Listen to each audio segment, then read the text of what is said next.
Hello ළමයි කොහොමද ඉතින් ඔයාලට හැමෝටම සුබ දවසක් වෙන්න කියලා කියනවා. ඔන්න ඉතින් අද අපේ පොඩි අයියගේ කරවිල වගාවේ පළවෙනි කෝඩි මුරය. ඉතින් හරිම සතුටුයි අපේ පොඩි අයියගේ පොඩි අත්හදා බැලීමක් තමයි මේ කරලා තියෙන්නේ. ඉතින් වැඩේ සාර්ථකයි.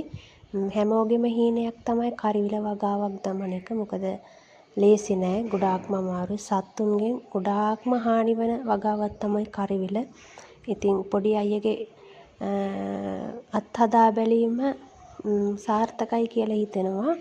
ඉතින් ඔයාලටත් මේ කරවිල වගාව ගැන විස්තර ටිකක් දැනගන්න ඕන නම් පහලින් කමෙන්ට් එකක් දාන්න. මම මේ හැම දෙයකටම ඔයාලට වීඩියෝ එකක් අරගෙන එනවා සම්පූර්ණ විස්තරය කියලා. ඉතින් හරිම සතුටුයි. එහෙනම් හැමෝටම සුබ දවසක්. අනිවාර්යයෙන්ම කමෙන්ට් එකක් දාන්න, ලයික් එකක් දාන්න අමතක කරන්න එපා. හැමෝටම එහෙනම් මුත් සරණයි.